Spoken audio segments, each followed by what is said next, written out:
உன் கர்ம வினையை நான் வாங்கிக் கொண்டு உனக்கு சிறிதளவை தான் தருகிறேன். இனி என் குழந்தை கண்ணீர் சிந்தக்கூடாது. உன் கர்ம வினையை தகர்த்து உன் வாழ்வில் நீ நல்ல நிலைக்கு வருவாய். இது ஈசனின் வாக்கு.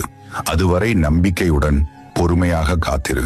எத்தனையோ இடையூறுகளை தாண்டி நீ என்னை பிரார்த்தித்துக் கொண்டிருக்கிறாய். உன் வாழ்வில் பல சோகங்கள் உன்னை சூழ்ந்திருந்தாலும் என்னை பிரார்த்திப்பதில் நீ மகிழ்ந்திருக்கின்றாய்.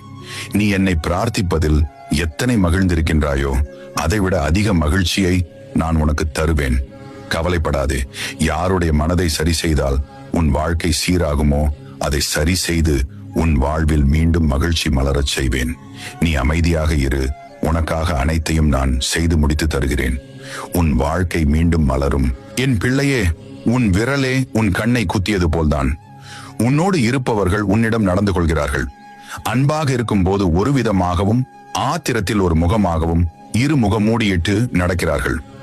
வெளுத்ததெல்லாம் பால் என்பது போல் நீ அவர்களை ஒவ்வொரு முறையும் நம்பி ஏமாறுகிறாய்.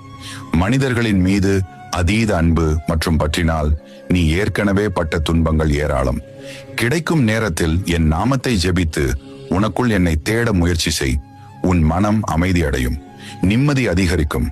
கடமை வேறு, அதீத பற்று வேறு. இரண்டுக்கும் உள்ள வித்தியாசங்கள் புரிந்து கொள். கடமையை அமைதியாக செய்து வாழ்வில் நல்ல வினைகளை சேர்த்து கொண்டு வா. என் பாதைகளில் தடைகள் இருந்தால் அதை தகர்த்து விட்டு தான் செல்ல வேண்டும் என்றில்லை, தவிர்த்து விட்டும் செல்லலாம். எறும்பை போல பலருக்கு வெகு தூரம் சென்ற பிறகே தெரிகின்றது வாழ்வில் வந்த வழி தவறென்று. வாழ்க்கை எவரையும் அவர் விருப்பப்படி வாழ அனுமதிப்பதில்லை. காலதாமதமாகிறதே, எனக்கு கிடைக்க வேண்டியது கிடைக்குமா கிடைக்காதா என நீ புலம்பும் புலம்பலை நான் அறியாமல் இல்லை. சற்று பொறு. உனக்கான தருணம் கூடிய விரைவில் வரும்.